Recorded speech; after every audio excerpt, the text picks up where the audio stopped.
إنما يخشى الله من عباده العلماء. بسم اللہ الرحمن الرحیم. السلام علیکم ورحمۃ اللہ وبرکاتہ.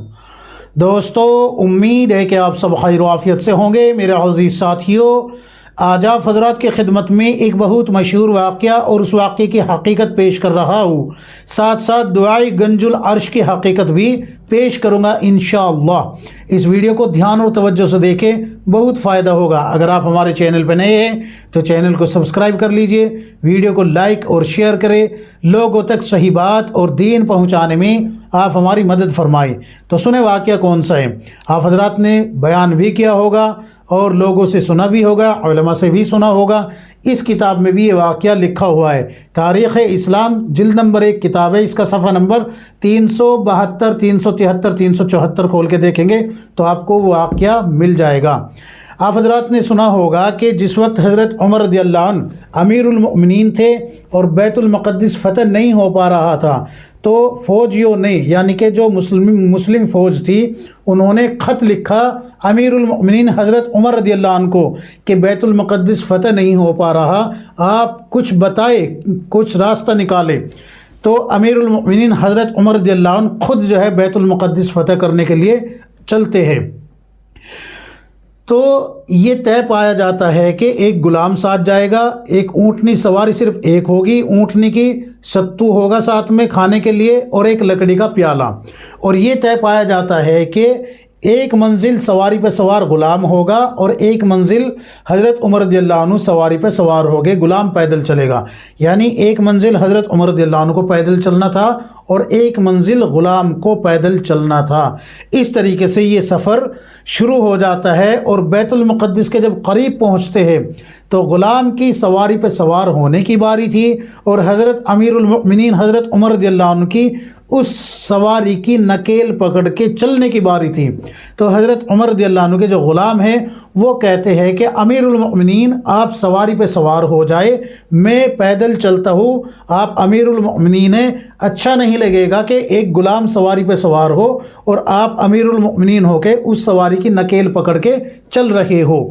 تو امیر المؤمنین حضرت عمر رضی اللہ عنہ فرماتے ہیں کہ میں ایسا نہیں کر سکتا. کیوں؟ اس لیے کہ یہ انصاف کے خلاف ہوگا، اللہ کے قانون کے خلاف ہوگا، اور میں اللہ کے قانون کے خلاف نہیں کر سکتا، انصاف کے خلاف نہیں جا سکتا.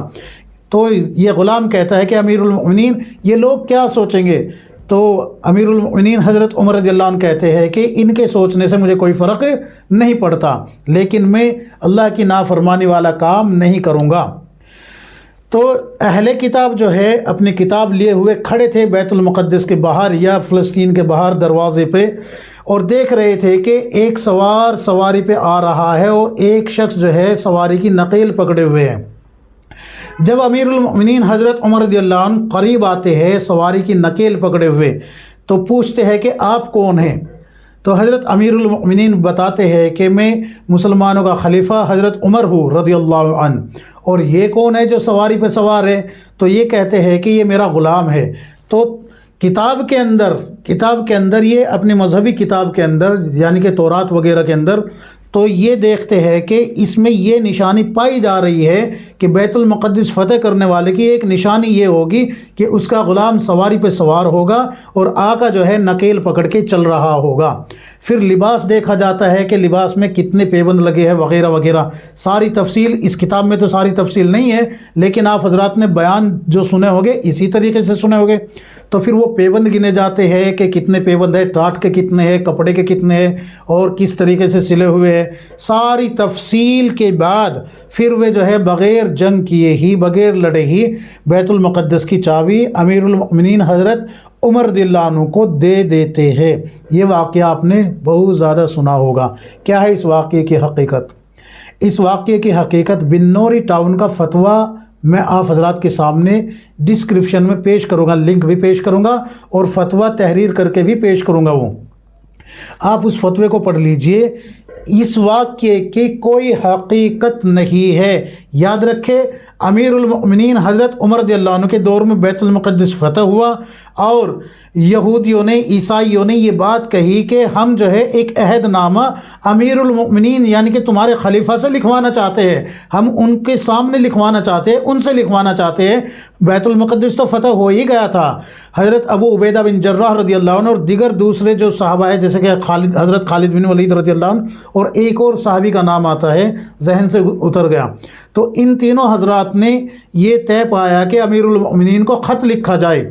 خط لکھنے کے بعد جب یہ خط مدینہ میں پہنچتا ہے تو امیر المؤمنین حضرت عمر رضی اللہ عنہ مشورہ کرتے ہیں، تو حضرت عثمان رضی اللہ عنہ کہتے ہیں کہ امیر المؤمنین آپ کا جانا ٹھیک نہیں ہے، اگرچہ وہ ہار گئے ہیں اور وہ جو ہے اپنا شہر جو ہے چھوڑنے والے ہیں لیکن آپ نہ جائے، لیکن حضرت علی رضی اللہ عنہ کہتے ہیں کہ آپ کو جانا چاہیے، اور امیر المؤمنین حضرت عمر رضی اللہ عنہ حضرت علی رضی اللہ عنہ کے فیصلے پہ مہر لگا دیتے ہیں اور روانہ ہو جاتے ہیں۔ تو یہ سب تو ٹھیک ہے، لیکن یہ جو غلام کا ایک منزل سواری پہ سوار ہونا اور حضرت عمر رضی اللہ عنہ کا نقیل پکڑ کے چلنا اور حضرت عمر رضی اللہ عنہ کا سواری پہ سوار ہونا اور غلام کا نقیل پکڑ کے چلنا، یہ واقعہ درست نہیں ہے۔ بیت المقدس فتح ہوا، یہ بھی درست ہے، امیر المؤمنین وہاں پر پہنچے، یہ بھی درست ہے، عہد نامہ لکھا گیا، یہ بھی درست ہے، سب کچھ درست ہے۔ لیکن یہ جو سفر میں غلام کے ساتھ جو جا رہے ہیں نا کہ ایک منزل آپ سواری پہ سوار ہو گئے اور ایک منزل میں سوار ہوں گا، یہ بالکل درست نہیں ہے، یہ بالکل جو ہے موضوع ہے، اس کی کوئی کہیں کوئی سند کا عطا پتہ نہیں ہے، کسی معتبر کتاب میں بھی یہ نہیں ملا، کسی معتبر کتاب میں نہیں ملا، لہٰذا اس کو بیان نہ کیا جائے۔ میں شروع میں بتا چکا ہوں کہ میں بنوری ٹاؤن کا فتویٰ آپ حضرات کے سامنے بطور دلیل پیش کروں گا، ڈسکرپشن میں آپ اس کو پڑھ لیجئے گا، اس کو پڑھ لیجئے، آپ کی تسلی ہو جائے گی انشاءاللہ۔ اچھا، پھر یہ پوچھا گیا ہے کہ دعائے گنج العرش کی حقیقت کیا ہے؟ دیکھو میرے عزیزو، دعائے گنج العرش جو ہے اس میں کوئی کفریہ اور شرکیہ الفاظ تو ہے نہیں، اس میں کوئی کفریہ اور شرکیہ الفاظ نہیں ہے، لیکن یہ دعا رسول اللہ صلی اللہ علیہ وسلم، صحابہ اکرام، تابعین، تبع تابعین، سلف صالحین، ائمہ مجتہدین، کسی سے بھی ثابت نہیں ہے، کسی سے بھی ثابت نہیں ہے۔ اب جب یہ ثابت ہی نہیں ہے تو اس کے جو فضائل بتائے جاتے ہیں وہ بھی سب کے سب ثابت نہیں ہے، کوئی ثابت نہیں ہے، اس میں سے کوئی بھی فضیلت ثابت نہیں ہے۔ البتہ اگر اس کو پڑھنے سے کسی کو فائدہ ہو جائے تو ایک الگ چیز ہے، لیکن یہ فضائل جو بتائے جاتے ہیں یہ ثابت نہیں ہے۔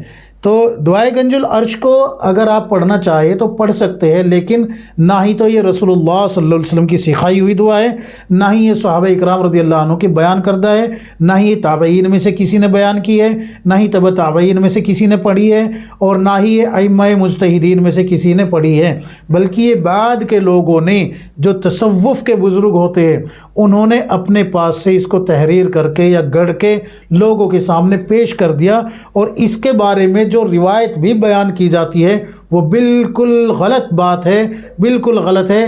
اس کی بھی حقیقت جو ہے میں ڈسکرپشن میں لنک شیئر کروں گا، اس پہ جا کے آپ تحقیق کر سکتے ہیں، تحقیق کر سکتے ہیں، دارالفتہ میں جا کے لنک ڈسکرپشن میں آپ کو مل جائے گا۔ تو یہ دعائے گنج العرش جو ہے یہ اس کی حقیقت یہی ہے کہ یہ لوگوں کی بنائی ہوئی دعا ہے، رسول اللہ صلی اللہ علیہ وسلم کی بتائی ہوئی دعا نہیں ہے، صحابہ اکرام کی بتائی ہوئی دعا نہیں ہے، تابعین، تبع تابعین، ائمہ مجتہدین، سلف صالحین، کسی نے بھی یہ دعا نہیں پڑھی، نہ ہی کسی نے بتائی ہے۔ یہ تو تصوف کے جو بزرگ ہوتے ہیں نا انہوں نے بہت سی بدعتیں بھی جو ہے ایجاد کی ہے، تو انہی میں سے ایک بدعت ہے یہ، سمجھ میں آگئی؟ اللہ سے دعا کیجئے کہ اللہ تبارک و تعالی ہم سب کو کتاب و سنت کے مطابق زندگی گزارنے کی توفیق عطا فرمائے، آمین یا رب العالمین۔